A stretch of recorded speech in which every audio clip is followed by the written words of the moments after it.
What do you believe right now that's making you feel this way? And when you analyse it, you realise how irrational you can be at times. Every single one of our major customers and minor customers all shut their doors overnight. It's not sales per se, but the outcome of it is because people get to know you, they get to see you. But, what's the culture like at the business? What do we stand for, the values? I've got to tick that box on my personal development programme I don't really want to be here.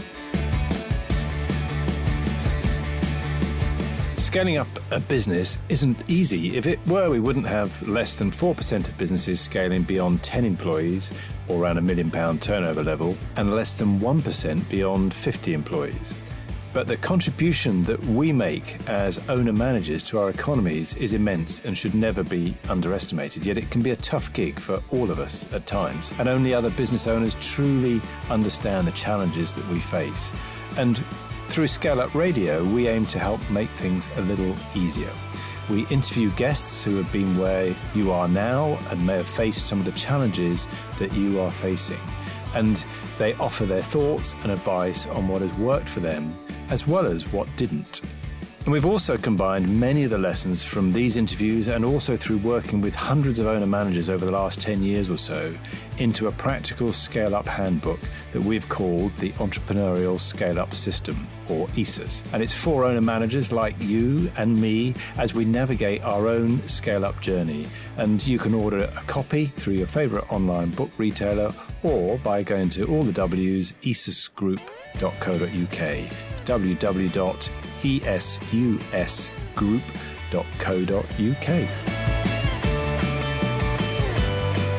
Hello, I'm Granger Forson, www.bizsmart-gloucestershire.co.uk, or find me on LinkedIn. This time on ScaleUp Radio, I speak with Ian Morgan, the owner of MBS Accountants. MBS Accountants is a very different type of accounting business that are based in Cheltenham. It was started in 2005 by his wife, and he joined in 2010. And then, as you will hear, in 2015, they made a paradigm shift that has made them the highly focused accounting firm that they are today, that has a waiting list of businesses wishing to join them. The journey they are still on is to make a business that meets their needs and that of their staff and clients by putting people first. As always, we cover a lot of ground, including keeping things simple is key. Keep making things simpler and simpler. Treating your clients and staff as humans and using your know-how how to guide them. And being honest is something people say, but how do you really demonstrate it every day? What is so fabulous about this conversation with Ian is how a crisis point created a pivot in MBS accounting that has led them all on an amazing journey of discovery and growth. I know you'll get so much out of this episode, so let's go over and hear from Ian. Hello, Ian Morgan. Welcome to ScaleUp Radio. Please introduce yourself and your business. Yeah, hi, Granger. So thanks for having me. So I'm Ian. I run MBS Accountants, which is, I suppose, an unusual firm of accountants based in Gloucestershire. And the reason we're unusual is our focus isn't around compliance in terms of filing tax returns and that sort of stuff. We do that, but our main focus is how do we help business owners have financial control, financial clarity, and financial freedom. So take us a bit more. What would the sort of financial control and financial clarity give to one of your clients that I'm assuming you do the compliance bit as well, but is more than over and above in terms of the compliance bit? Yeah. So interestingly, very, very few people come to us wanting financial control. They come to us because they want financial freedom or they want financial clarity, which falls under the umbrella of some better understanding of either their own or their business finances or a combination of both. And our starting point, however, is financial control, because in order to have a better understanding and in order to be able to achieve financial freedom, you have to have an element of financial control in place. So for us, financial control looks like having a robust accounting financial system that's built on a clear process that's easy to follow and easy to implement and also easy to update. So we use online accounting platforms, ones that blend nicely between the information that you can get out and the ease of automation that can be used within it. So in our case, we use Xero and we use Dext in order to mainly facilitate that, but there's plenty of other options obviously out there as well. And we build basically a clear process that the business owner can follow or they can use within their business as well. That then means that their financial data is up to date every single day. So when those inevitable moments happen within business that causes a little bit of a worry or a concern, that very, very quickly you can come back to logic and you can see, actually, no, the finances are under control. We know how things were planned out. We know what that was looking like. So there can be the emotional reaction, but there doesn't necessarily have to be an action based off emotion. There can be an action based off logic. The financial clarity then is many business owners really don't know where they're going, and having some degree of plan of where that's likely to be is key. And then having some degree of measure back against that to really see how sort of things are progressing is also a key in our opinion. So the very starting point is having a degree of a strategic plan and then having some degree of method of reporting back against the progress that you're making. In our case, we start with a financial basis. So everybody's got monthly, we call them health checks, but effectively they're monthly management and reports that just report on the key numbers in a very visual format that's easy to understand. And we find it just levels up that business owner to probably for the first time in a long time, they're now really understanding how their business, the money in the bank really relates to how their business is performing. That sometimes just because there is money in the bank doesn't mean that that money is all available for them to be able to take, and that it's already been provisioned for other things. Yeah. And we're trying to make the business as boring as possible. I know that doesn't sound attractive, but realistically, as a business owner who's probably been through all those challenges of the ups and downs, it's a whole lot easier just to have a boring, gentle slope that you're climbing up, as opposed to one that it's great today and awful tomorrow. And that's ultimately what we're aiming to try to achieve. How do we just create boring, predictable information that you can go, oh, look, that's what we predicted and that's what we achieved. Okay. Wow. Fascinating. So it's taking accounting to a level which most businesses should have, but you're doing it as a service before they'd get to the size where they have their own internal accounting teams and financial management controls, etc. Wow. So give us a bit more understanding of MBS Accounting. So how big are you? How long have you been going? Yeah. So we haven't always done accounting the way we've done it. We actually my wife formed the company back in 2005 just to work around children. And I then joined 2010 and we started to just do general compliance-based accounting. It wasn't then until 2015 that we sort of started to go, hang on, there must be a different way. And maybe we'll delve into the reasons behind that at some point. But that's when we really started to make that sort of shift into the current sort of setup and how we do things. And over that period, we've then grown in terms of staff numbers. So we've gone from 3 of us in total, maybe 4 at that point, to 12 as we stand today, with another due to join us in the next month. But growth in terms of client numbers has gone the opposite direction. That's gone from about 500 or 600 down to about 150, just where we're having much closer relationships. So it's sort of been a pattern of staff numbers going up and relationships getting closer with our clients, and then actual client numbers coming down as there's more time for that relationship that we're building. So interesting. So increase in headcount, a significant, you talked about a change shift and you talked about moving from 600 to 150 clients. Wow. That's quite a dramatic change over time. So let's explore that first of all. So why that significant change, and how did you go about it? Yes, I think the start of that significant change was was actually an element where we thought we'd built a business that was great and that we could extract ourselves from. So self and my wife and the children, I think we must have had 4 children at that point. Yes, we did. We went on holiday to Spain, I think it was, maybe it was Canary Islands, but Spanish speaking region anyway, for 3 weeks. And we thought, that's great. We can go away for 3 weeks. We don't have such a business. It runs great. We didn't particularly have any issues. We weren't contacted at all or anything. When we got back, a member of staff who had been with us about 4 months or so just wasn't there. We had no information. We had no email. We had no notes, no messages left or anything. After a few days of really pushing and trying to get hold of this particular person, we realized, well, they actually then come back to us and just went, look, I find it too stressful. It was too difficult. Can't cope with it. I've gone. I'm not coming back. And that just ensued with a period then where we were suddenly handing on all these tasks that we've been able to offload are now coming back to us. And also on top of having been away, there was normally the catch-up stuff to do off the back of it. So suddenly we're now pulling out 80, 90-hour weeks for around about 4 to 6 weeks or so. And we just looked at it during that time and went, what are we doing? Like this is not what we intended to build.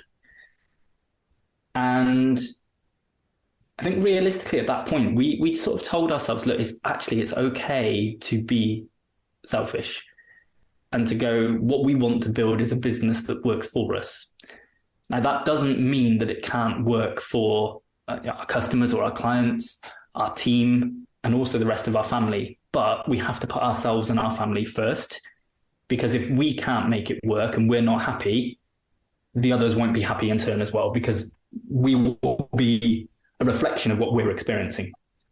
Yeah. So we became very intentional at that point of going, okay, what do we really, really want? What do we want to be able to achieve? What do we want to be able to do? And we knew that we wanted eventually the choice to be able to work because we wanted to. But certainly in the short term, to be able to reduce our hours so that they were, in my case, to be 35 hours. And in my wife's case was to be, I think it was about 20 hours at the time, but just to significantly get those under control. Financially, we were okay, but we'd like that to improve, but that wasn't the main driver.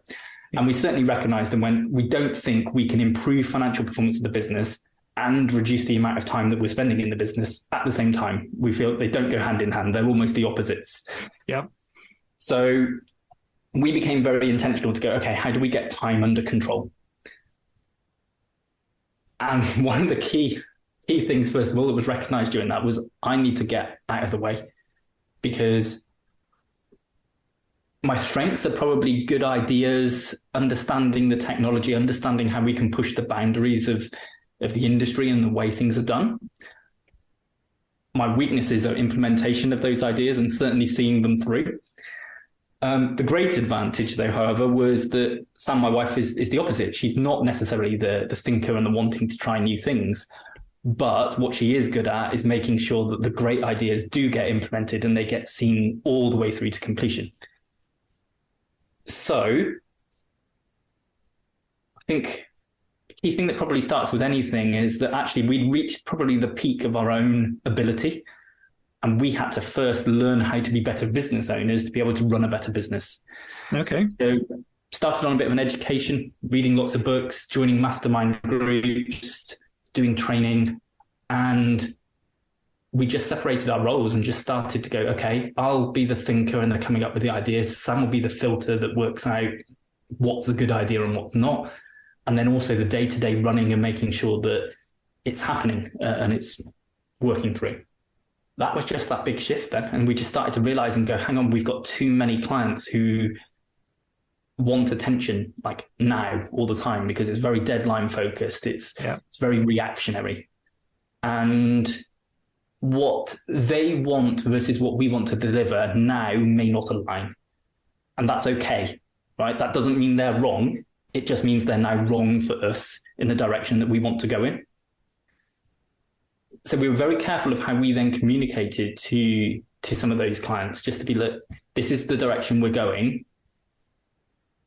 Don't don't like pretend. Like if you don't agree and you don't want to go on that journey, don't pretend, because it's going to be painful. If you don't want to do it, let's just speak and we'll find out, and we'll make sure that we find you somewhere else to go. We'll look after you in the interim period. We'll make sure everything's okay. But actually, this is the direction we're going in. And if you're not up for it, it's better off you saying no than everybody's experiencing pain. And then we just built and tweaked off the back of that. We just had a very clear plan about what we wanted to achieve, the life that we wanted to be living. And yeah, that was the motivation and direction for the company to move forward then over the following, well, now 7 years. But it took roughly 2 years to come up with that plan with clarity. Okay, so in terms of, so you've gone from, making money with 600 clients to making probably more money now with 150 clients. So there must have been a real thinking in terms of your charging rates and what you're going to deliver in order to do that, and understanding of that. That didn't happen overnight. You said maybe it took about 2 years to understand that in terms of doing things. So that's quite a significant change, and you lost a number of clients and probably didn't want to be on that journey with you. So you talk about increasing the value add that we do to our clients. So you've taken your clients on a significant journey of value add, and which they pay for in terms of doing that. So take us a little bit back to that moment in time, maybe when you started to realize that, and how did you then start to think about what you would do as your new business model? Yeah, so I think I was very specific and very strategic about the groups and the people I was then surrounding myself with.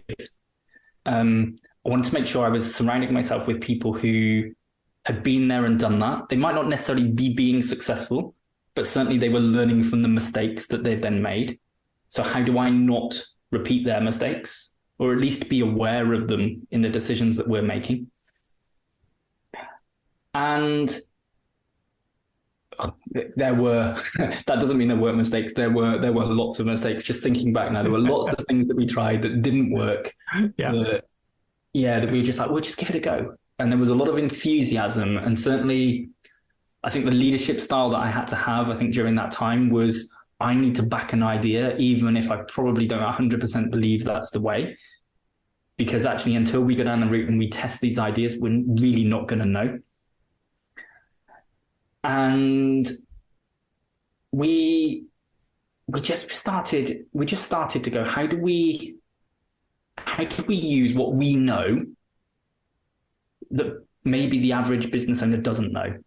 We've been taught to be very good at risk assessment, very good at logical thinking, very good at understanding numbers and what they mean and their relationship back to maybe decisions that have been made.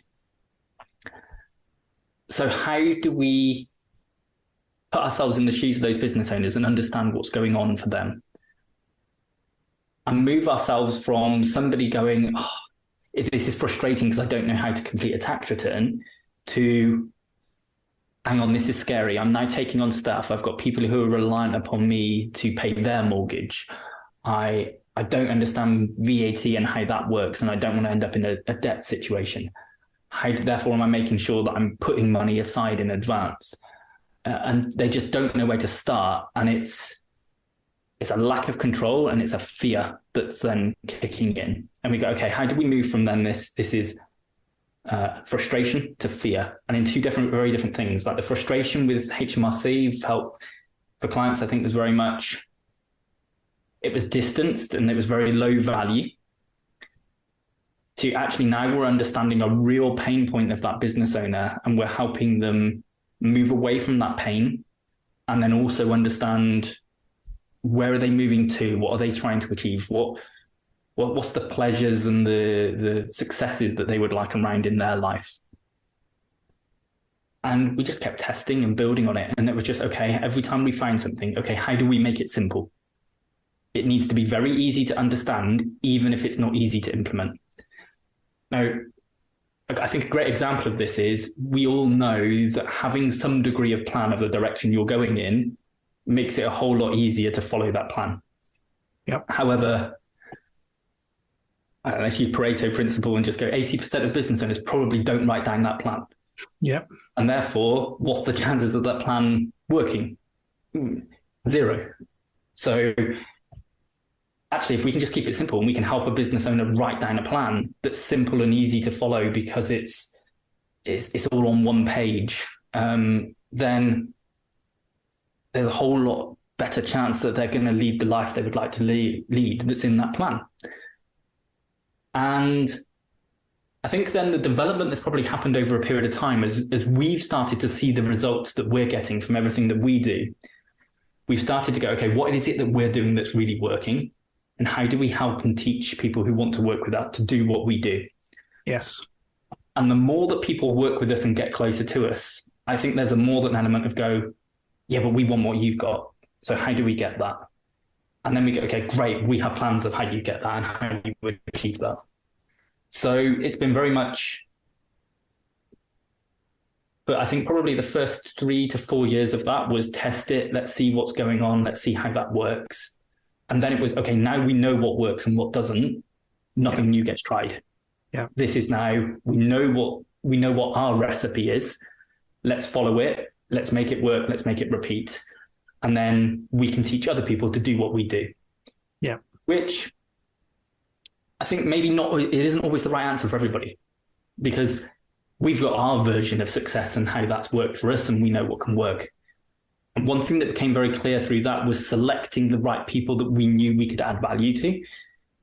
And the decreased client numbers and the improved relationships came about because we recognized and went, do you know what, there's some business owners or there's some businesses that we just don't know how to help. So how do we make sure that we're not wasting their money and their time by promising that we can deliver something and then not being able to deliver? Yeah. And yeah, we just looked at who are the business owners that we work with, who are the businesses that we work with, who are the successful ones, who are not. And we need to take accountability and responsibility of what role have we played in that. And we don't want more of the ones that we can't help if we've done everything we can and that those things haven't worked for that business owner or that business industry or something. Yeah. It just got simpler and simpler. That's all it did. It just, how does it become so simple that we know everybody in the team knows what we do and knows what we achieve and can describe it easily. Even if it might take a couple of sentences, it's very clear and go, okay. Even if ultimately we're helping business owners achieve financial freedom, and yet financial freedom is such a wide scope of what financial freedom could mean for me or you or, or anybody else. And yet we know that's what we do and that's what we can deliver. Okay. Well, it's interesting.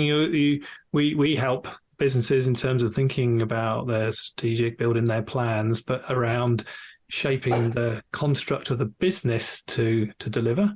You're doing the similar sort of thing, but using the financial information to help construct the business in terms of what they need to do in terms of doing stuff. Very interesting synergy in terms of the two approaches that you've come to.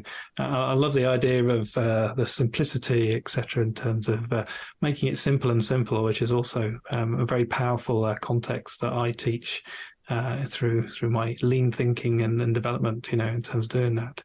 So you've got a business model now that is delivering what you set out to want to achieve in terms of bits and pieces, what personally and in the business, in terms of that. So what do you think? What makes you different? What is that sort of standalone? We talk about USPs, etc., in terms of doing that. What do you strive to be best at? Me personally, individually, Granger, or us as a company? But both would be interesting. Great, yeah. Yeah. Well, I think for myself, it's to be the best person that I can be to all of those that matter to me. So, that's showing up as best as I can for my wife and also for my children, and then also extended family as well. But also doing the same for our staff and our team, and then also our clients. I think, can I just be the best that I can be to them? And it's very it's very wide ranging, because that might mean that sometimes that actually you need to discipline somebody because that's what they really need at that point. Or it could be that you need to be, the friend that they can offload to, and you don't give an opinion. You just listen and absorb and go, thank you very much. Everything will be okay. So I think it's very wide ranging. In terms of us as a business, I think what makes this unique is in a drive, certainly within the financial industry itself, maybe within business overall, there's a drive towards how do you maximize the use of technology to ultimately reduce the customer interaction time to boost profitability. And our view was, okay, how do we do the opposite? How do we become the human interaction people who understand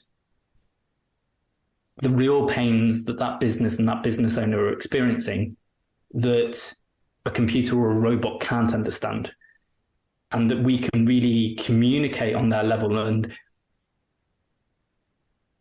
feel to them like we are that person sat alongside them, experiencing and going through what they're going through, but sometimes with the eye of experience, that we can then go, oh yeah, okay, we've seen this happen before, and this is how we've seen it work, and this is also how we've seen it not work. But the not work could work for you. So how do we make sure that there's human interaction? How do we make sure as well that we have absolute clarity on terms of what the business owner wants? I think if you ask the majority of business owners to tell me how you'd like your life to look in 5 years' time, the default answer usually comes back to something relating to the business, to go, I'd like to have this turnover, or I'd like to hire this amount of staff. And we're very quick to go, no, because at the moment, you're now very focused on the business, but where's the sense of direction? What's that going to mean to you personally? So tell me about how much you'd like to be going on holiday, how much time you'd like to spend with your family and your loved ones, the earnings you'd like to have to be able to provide the type of lifestyle that you'd like to have, because those things are going to mean so much more. Yeah. So it's very much about understanding the person. And then how do we coach the person to build the business that gives that person what they want? And sometimes that means great listening and great challenging of somebody's answers, that they think they can sit there proud and go, yes, I've given a really good answer. And then we go, yeah, but that was all about the business, and I asked you about you. And then, oh, okay. So sometimes you've got to be prepared to stand for what we really believe in, which is, it's got to be that person first. So it's understanding that human being, and then it's understanding and helping them for what they want to achieve, because they don't realize they're not being clear to themselves. And then it's, how do we ensure that we're using the expertise that we've all learned as accountants to help business owners in a way that they truly want to be helped? Like, I think most people probably go to an accountant because they want help finding the tax return because it's stressful, as already alleviated to. But actually, probably because they don't understand the real training of what an accountant has, and how there's so much information that can help them that's within those numbers and that data. So how do we make sure that we're not just getting sucked into, oh yeah, we can just help you file that and you can avoid a penalty, to actually, if we do this for you instead, that might double your earnings over the next 12 months, which gives you 70% of the way towards what your target income wants to be. And you can start to invest that in further growth and offloading some more tasks. And you're further along the journey to what you consider to be your perfect life. Yeah. So it's very much about the human being. It's not about, it's strange. All of our clients are businesses, right? But really we're working with the business owner. That's what's really important. So we need to sit alongside the business owner, as sort of an assistant to maybe the board of directors, to help them in the direction that they're going and reminding them of what they really want. Yeah. As opposed to just doing business for business sake. Wow. What a fascinating business model in terms of the human side of the real human side of business, and actually then using the financial information, your financial skills, to help people achieve the human aspect in a business. So, there are lots of accounting firms for small businesses and big businesses, in terms of helping them grow and scale. What's the marketplace like? Is it changing? Are you a standalone in terms of in the world, or where do you think the marketplace? Talk to us about that. Yeah, probably not best placed to comment, right? And this probably sounds really bad and talking down of other accountants. That's definitely not our opinion. But one of the major shifts that we had back in 2015, 2016 to shift our thinking was by hanging around with other accountants and hearing their frustrations about business owners and clients or potential clients. It was easy to think that the problem, you're only seeing the problem from one dimension. You're seeing it from one side of the coin. And I felt, for a long time, we felt that was the opportunity, and how do we deliver what everybody's frustrated to try and deliver? And then we were like, hang on, what if we saw it from the other side of the coin? And in order to do that, I needed to stop spending lots of time with other accountants, because that was clouding our judgment and our thinking. So whilst I have a degree of awareness of what other accountants are doing, I don't dive into it very much, because we're much more focused on what we think and what we believe the business owner really, really wants. And we feel if we get too dragged into what other accountants are doing and delivering, we become the average. Yeah, we become the average of what every other accountant is trying to achieve and deliver.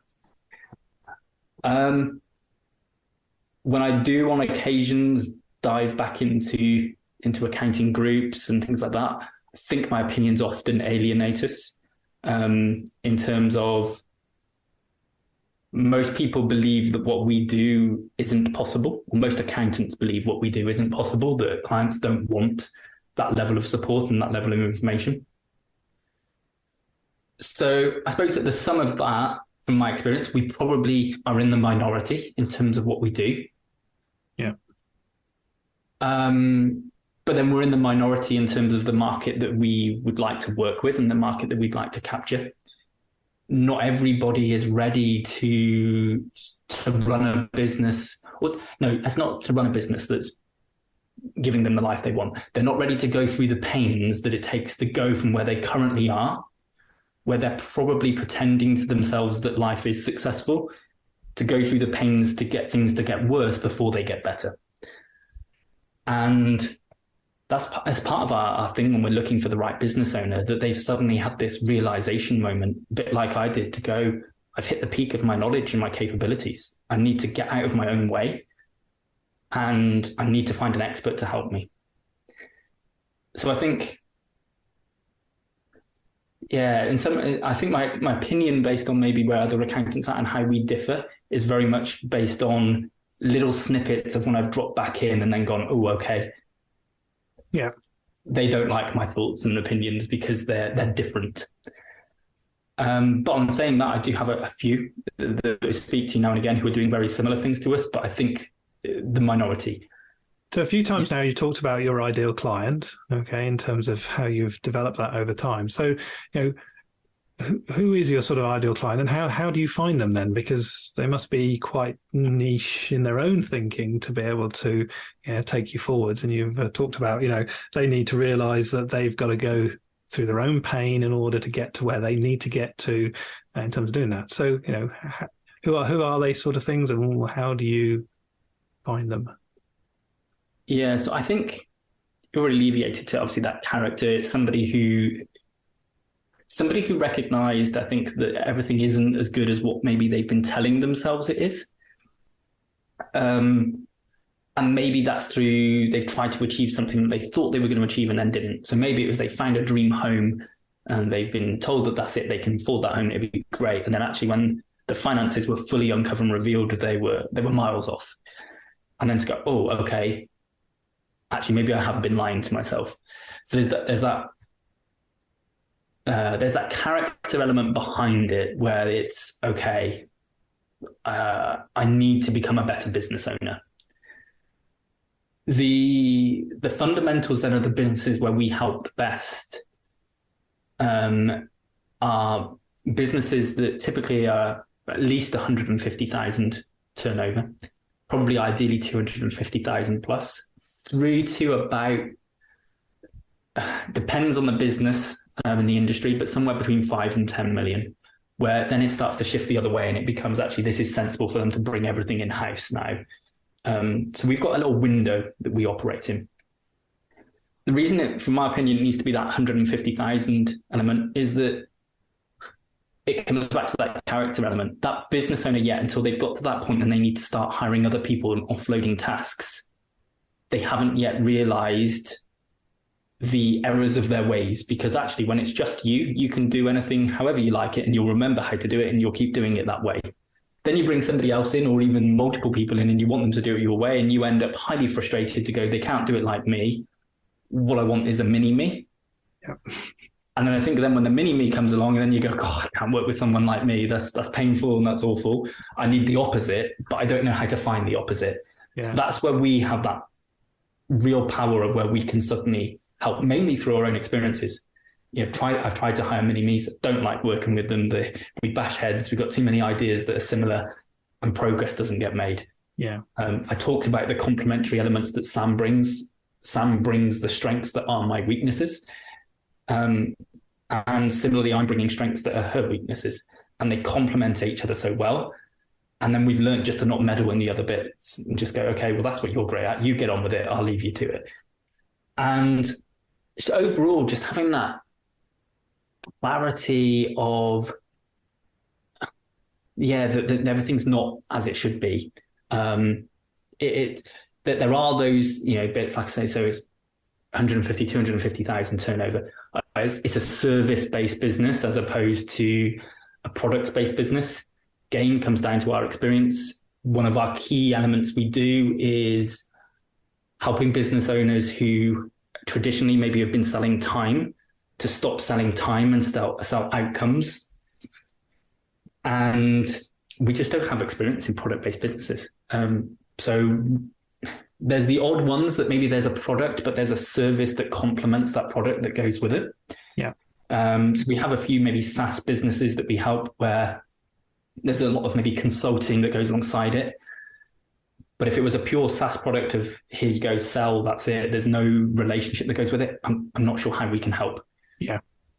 So there's selection based on these broad sort of criteria. And then there is the business owner itself that we're looking at. And just to go, we need somebody who needs to come in and go, look, I'm ready to admit the failings of what I've gone through and I can't be right at everything and I've got weaknesses and I need help and support. And that's okay. Almost they realize that they've looked maybe at other people who've been successful, maybe other business owners, and where we've seen them to go, it must be these superhuman beings that have every skill possible. And then actually you get exposed and you find out more about them, usually through medium of podcasts where people are coming around and revealing their inner truths, and you go, they're not some kind of superhuman. They have weaknesses just like me, but they've just been very good at delegating and getting other people to do those areas of weakness. And that's that moment of realization we need from a business owner, because not everybody's ready to be coached. So how do you find them? How do they come knocking on your door, or what's your marketing tricks? A marketing tricks actually have been not doing any marketing. So no, there's elements in terms of we made our website extremely clear of who we do and who we don't work with. Just in the interest that we're not here to waste anybody's time. We're not going to pretend that we can fix every business and every business owner. That's not possible. So we want to be very clear on who we can help. And then being around in mastermind groups, going to various training programs where you're surrounded by people who wanting and willing to learn, and being ourselves. Just explaining the challenges that we've been through, being vulnerable, supporting other people and telling them it's okay, being myself, and also the rest of our team when they go, just be honest, be who they are. It's that human interaction, that human element. Most of the time that leads to some element of conversation that somebody wants to find out more, because they can see themselves on maybe some degree of the history of our pathway, and they're hitting the same barriers and challenges. And they go, actually, you've been there, you've done it. You're not saying it was easy, but you've got through it. And I'd like to find out more. And we also do that through our own podcast, where we interview people as well. But we're also talking about and relating back to our own challenges and difficulties that we've had, and how we can relate to those other business challenges. And again, just opening up and being vulnerable. So there's no direct marketing out there in your face to go, oh, come and work with us. It's very much, look, this is who we are. This is what we're about as a business. We've never had it perfect. We probably don't have it perfect today. Certainly not. We do our quarterly plans, and we're always looking for ways to improve. And there's always plenty that we can look at to improve. But it's sharing that. It's not being the typical Instagram person or business that's out there that everything's perfect and nothing's broken. Like, everything is not perfect. We're doing pretty good, but I can assure you there are plenty of challenges. There always are in any business, yes. But it's are you honest about your challenges, and are you honest about trying to solve those challenges? Where a lot of people aren't. I agree in terms of that. So yeah, okay. So let's go back to your journey in terms of pick out a few sort of key things along the way. So you made that decision after the holiday, and a decision that you were just too overwhelmed. Everything the business had to change in terms of doing that. You went out on a journey to realize you needed to learn, because you got to the point of realizing you knew what you knew, and actually there was so much more to do, which was a fantastic decision in terms of doing that. So over the last few years, a few things. How do you manage both yourself and your team not to get overwhelmed? I think it's through having a very clear culture, with very, very clear values. And one of those values is being open and honest. And for clarity around culture, from my point of view, it's no good just having it written up on the wall and nobody ever follows it. This has to be something that's lived and breathed every single day. Absolutely. And it must definitely be lived and breathed by ourselves as the business owners. We can't just expect our team to live and breathe the culture, and then we're just going, yeah, but we're the owners, we're exempt. And if we want our team to be open and honest with us about the challenges that they're facing, whether they're feeling overwhelmed and they're feeling it's, life's difficult, or even the workload is difficult, they need to feel it's safe to be open and honest. So we've worked hard on making sure that when we recruit, there's always a twofold element on it, in terms of somebody has to be able to hit a certain bar in terms of the level of skills that they have to do the job. But culture always trumps the skills. And that just comes through conversation. So a lot of our skills are tested outside of interview, to give people opportunity to do them in their own time, with a little bit of testing within interviews, but not a major focus on that. Very little interest in CVs. But most of our interviews are conversational based, around, tell us about a time where maybe other people would not have been open and honest, but they were.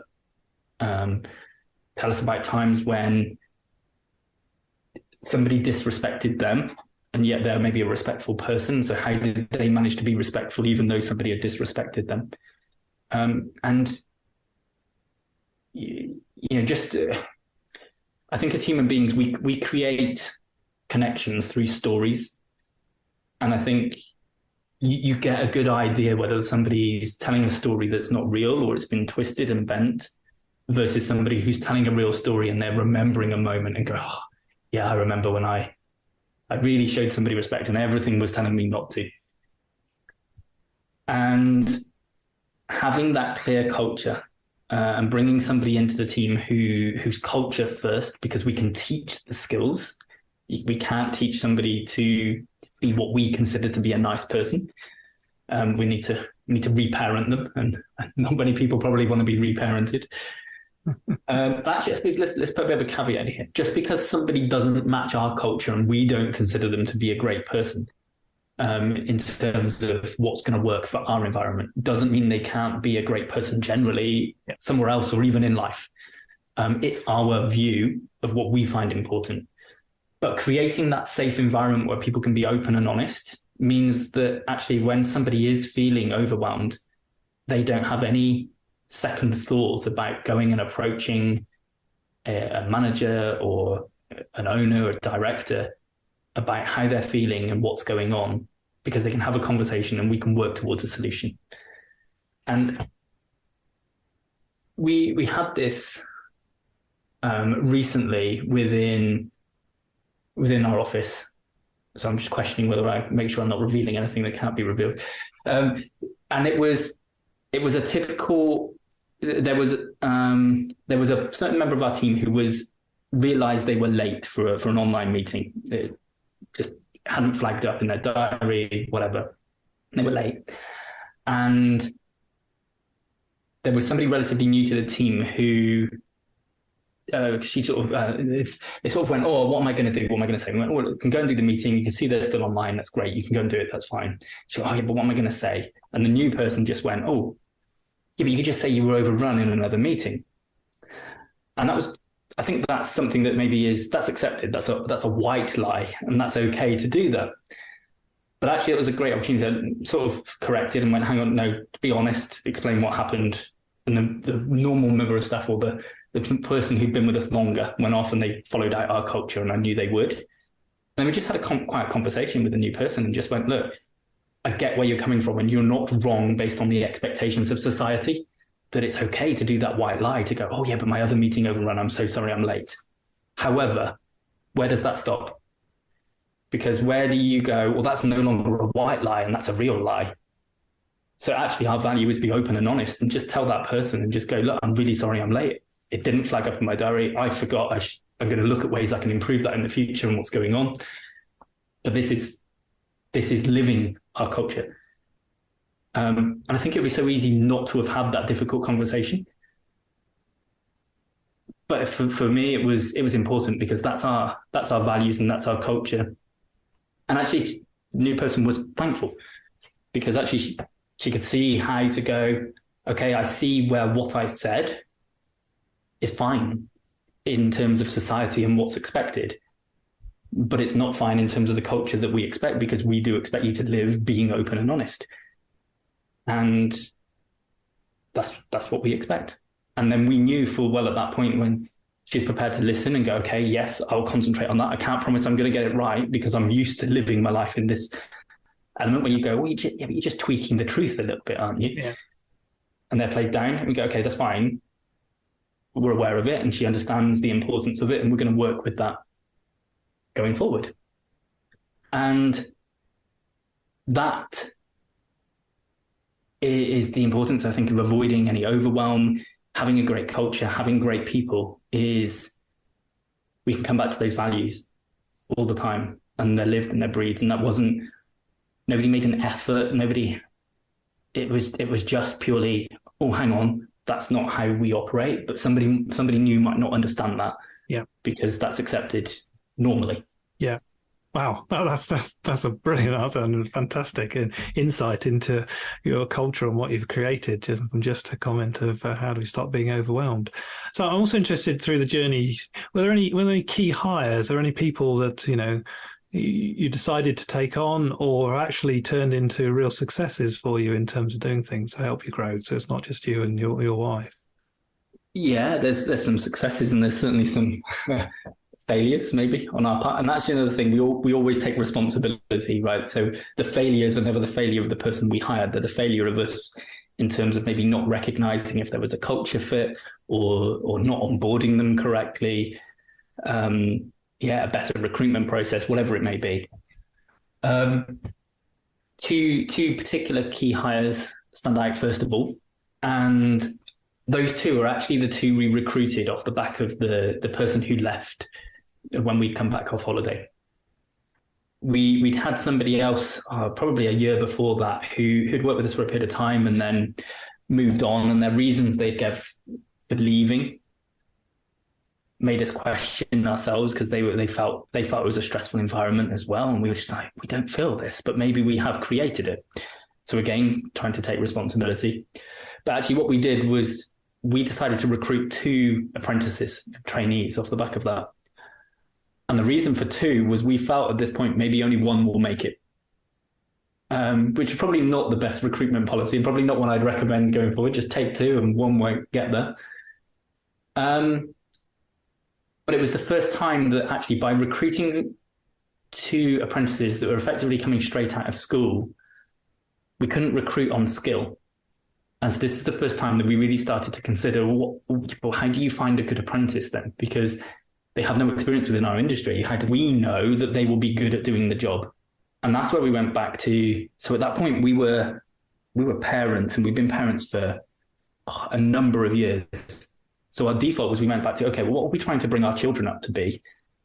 And maybe because we view these people as considerably younger than us, maybe how do we bring them up like children as such? Like, how would you raise them to be good people? And that's where we started to develop our culture, and we recruited based on culture.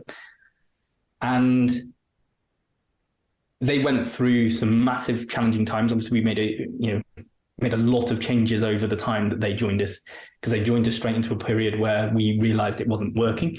So it was, yes, you can come on board, but all these things aren't working and we're going to fix them, but we just don't know how. And they were very patient with lots of things that didn't work. And actually, the success of those hires are that those 2 people are the people who now make up our senior leadership team, along with ourselves as directors. Because we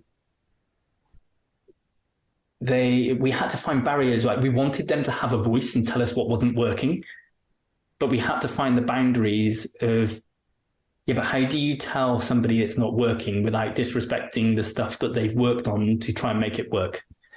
And we came up with a policy of, actually, you can say anything you like, as long as the underlying tone of what you say it with is with love and care. If it's not with love and care and you're saying something that is to put somebody down or to be condescending or to be disrespectful, you're not saying it in the right way. How do you say something that's based on improvement, but with love and care?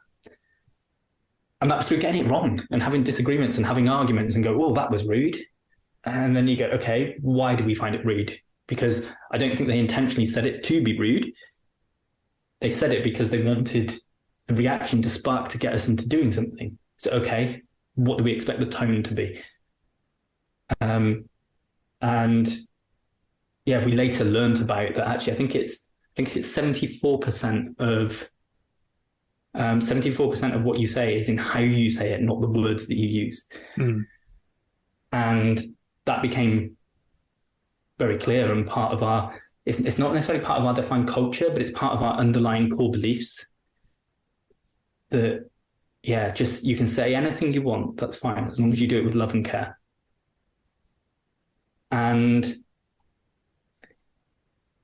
they've because we went through so many challenging times and we made so many mistakes and we got so much wrong, they've seen the dark side. They've seen what it's like when it is painful and when it is challenging and when people don't appreciate the work you're putting in and they just want their tax return filed and they don't care about you. You're like, oh yeah, but I'm gonna have to work late. They don't care.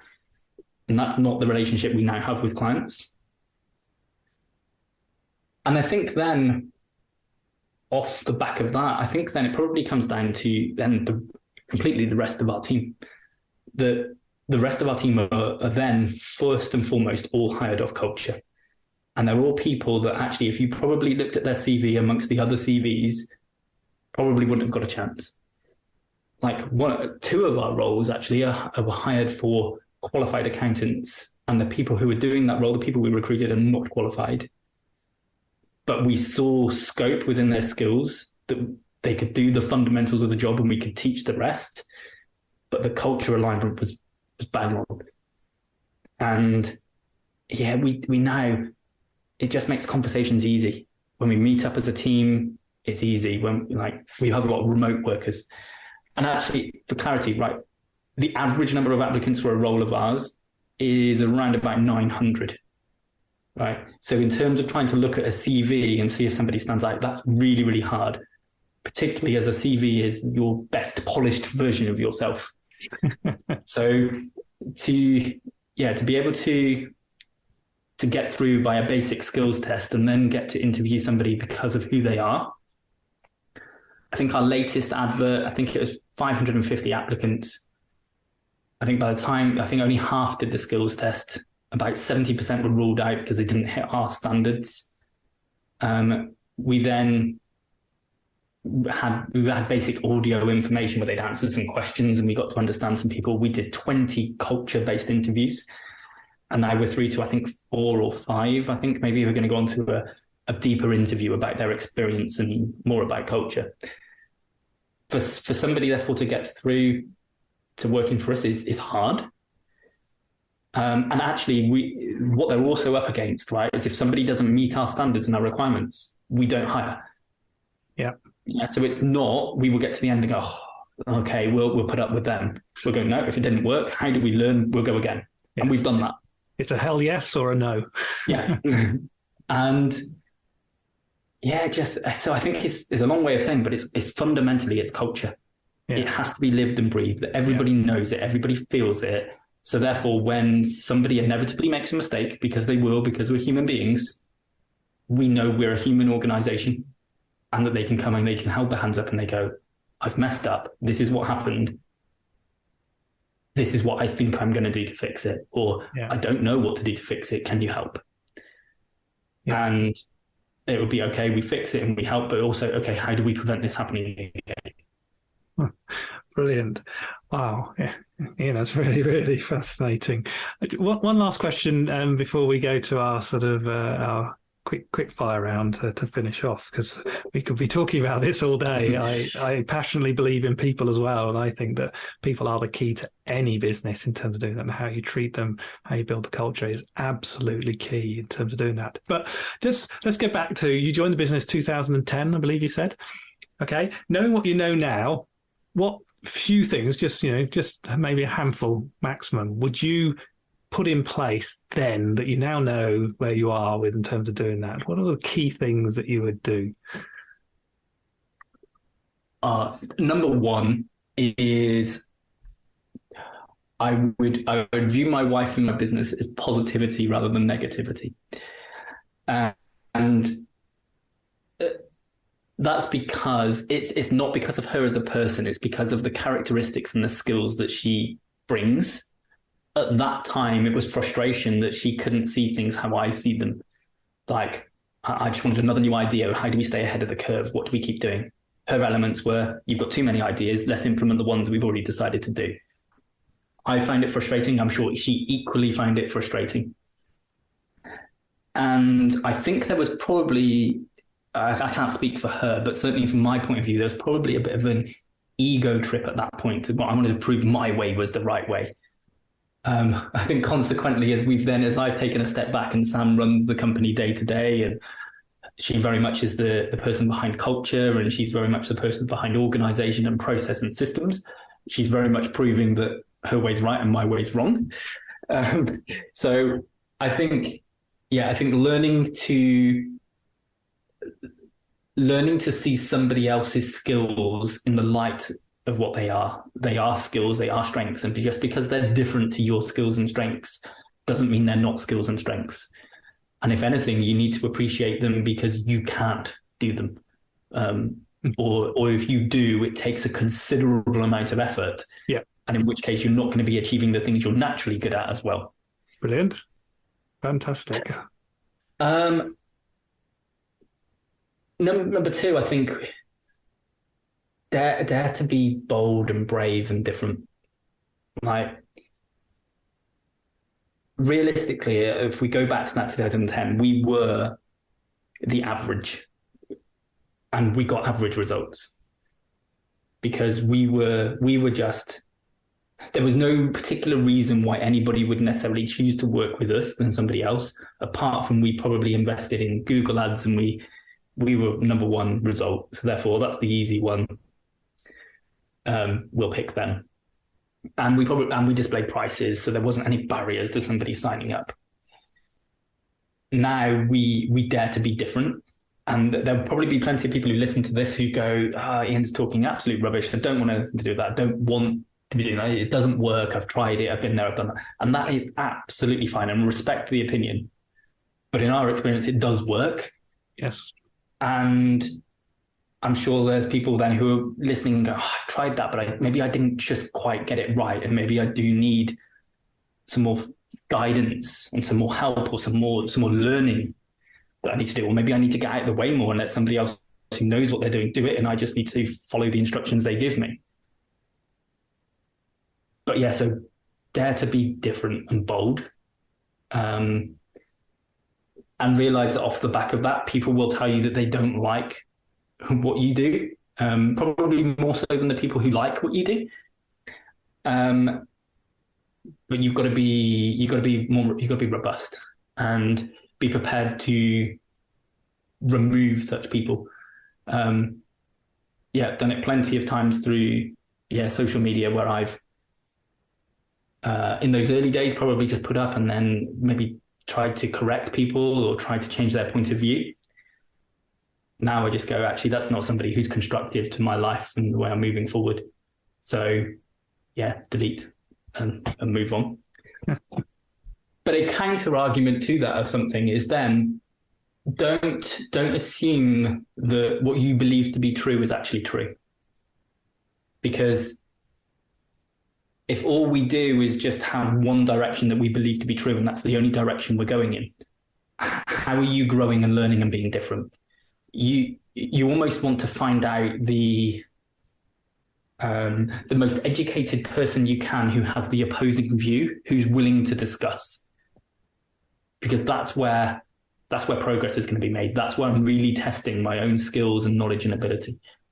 So it's so easy just to surround myself with lots of people who think like I do, and maybe I'm the smartest person in the room, and that isn't want to be the case. We don't want to be the least smartest in the room, but you want to be at least able to learn from others, and you want to be able to pass on your knowledge to others too, because that tests if what you're doing works, but also gives you opportunity to test if what you're doing could be done better or maybe done differently. Brilliant.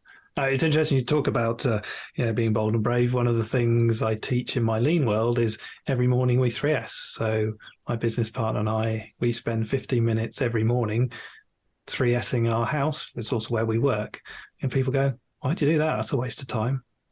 Yeah, but that's because you don't see what actually, if you've been on the whole journey that I've been on the last 35 years of lean, then you'd really understand that, that's your opinion. Yeah. So brilliant. One more thought that you would do differently in 2010. So it's got to come back to my point earlier. Be prepared to be selfish. I can't necessarily speak maybe for other cultures, but certainly for the English culture, we're told to maybe put others first. Help them, respect them, and put that. That doesn't mean you can't do that. But what you shouldn't be doing is, if you've got a particular drive and goal that you want to achieve a certain way of life that you want to lead, that has to become very high up on your priorities. And if you're not being truthful to yourself about where you're trying to go and how close you are to getting there, and making that a priority, you're not going to get there. So accept that it's okay to be selfish. Don't do it at the detriment of others, but you can do it with the right dignity and level of respect, that you're putting yourself first. And I think maybe I'm thinking like us having a bit of a selection criteria for clients, right? That isn't because I don't respect those other clients. It's because we don't believe we can help. And or if we can help, it's significant pain and challenge for us to be able to make that work. That let's say my working hours are going to go from 35 to 70. And why am I going to do that for one person and make my life a challenge and difficult and not what I want to live, just to be able to have the opportunity to potentially better them? Yeah. I think there's probably people out there who can better help them. And therefore, I've got to be selfish enough to look after myself, which will give them the tools and the ability to go and find the right people that can really help them. Brilliant. Wow. What a conversation we've had, Ian. Thank you so much. It's been fascinating in terms of your journey, how that moment in time of, losing control, you now actually bring control and clarity to your clients, but you did that with yourselves first. You're thinking about that whole human approach. And that's what I love about the conversation, is the human approach of accounting, but actually realization that you're working for someone who is building a business to deliver their own personal goals and objectives in terms of what they need, finding the right people that actually understand that and want that passion to learn and grow in terms of doing that. And that real honesty, you've talked about honesty as one of your key values. You've been honest on this conversation, about how you have learned to value other people's skills and capabilities in terms of delivering. You talked about the relationship with your wife in terms of doing that, and taking that all the way through to understanding about failure and how that drives through and being honest with people. And actually, I love that thing you talked about in terms of honesty is also having that moment of time when you have to have that difficult conversation. Being dishonest would not have that difficult conversation in terms of doing things, and how you've resulted that in a culture that is then driving your business, and you're doing more for less people, but delivering what you want, and being, knowing what you want and doing that. That's brilliant. Thank you so much for this conversation. So we always end up with a quick sort of fire round. So, first things that sort of come to your head, and then we'll close off. So, first question: if you'd go back to the younger you, okay, what advice would you give yourself? Yeah, be bold and be brave, and go for, really understand what you want and go for it. Brilliant. Which books do you recommend? Because I could guess you read loads. There's quite a number. I think first, Traction by Gino Wickman is a key one. Yeah, just the operating system for running a business is clear and key, and one that you can regularly refer back to. There's probably a recent one, actually, which is for the overwhelm of reading lots of books, and it's what is called Building a Second Brain. Can't remember who the author is.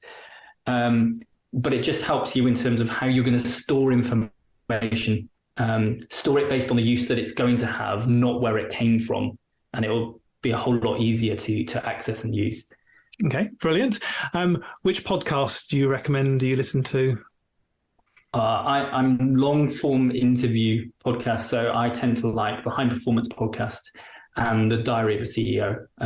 I like really understanding the people, and it's the human element, is the interaction and the deep conversations. And your own, please do plug it. Yeah, so my own podcast is the Leaky Bucket podcast, and yeah, we do the similar. We're looking for business owners, and we delve behind and understand the real challenges that business owners go through, because lots of us obviously we have to market our business. So you're putting out all the positives. We want to look at what's the challenges and that are going on, what's made them a stronger and better business owner. Brilliant. So we all have mobile phones with lots of apps on, but which apps do you recommend, do you use the most? I'm not much of a major mobile phone app user. I'm very basic in terms of my phone usage. I think my phone usage probably on that is, if I was going personal, it's social media used in the right way. I use time control within that. So I only allow myself 30 minutes of social media per day. So I'm making sure that I'm being constructive with it, and only choosing the right things to interact with. You don't get just drawn into the scrolling. If it was business productivity related, from our point of view, it would be Dext, because it's just the quick, easy way to upload financial information that then the financial experts can get on and keep your information up to date. Brilliant. So who's had the most influence on you as a business leader? It's got to be my wife, Sam. That I think in those early stages and difficulties, I think that I saw myself as probably better and able to do things better because I was able to be more confident in what I do.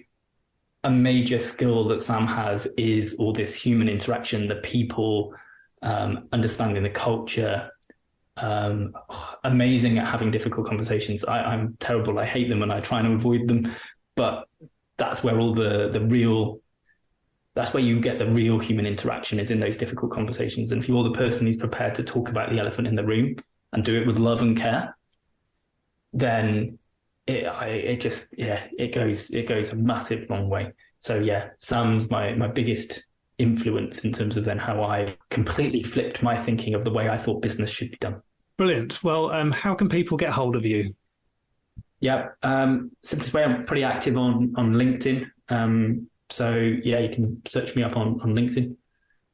You can obviously come and listen to the Leaky Bucket podcast and see things on there. And we've got a community relating to the Leaky Bucket podcast. Or if it's accounting related, you can come and visit our website, which is mbsaccountants.co.uk. Brilliant. Ian, it's been a fantastic journey to this afternoon, talking to you about your business and the human side of making accounting real and purposeful. So thank you very much. No, thank you so much for having me, and it's been a pleasure. I hope you enjoyed that discussion, and if you're building and scaling your own business, you might well be interested in our book, The Entrepreneurial Scale-Up System. And it's exactly what it says on the tin. It's a practical handbook around scaling a business in a structured way. And you can order a copy on all your favorite online retailers, including an audio version, or you can find it and other supporting resources on our website, www.esusgroup.co.uk. That's esusgroup.co.uk, which is esusgroup.co.uk.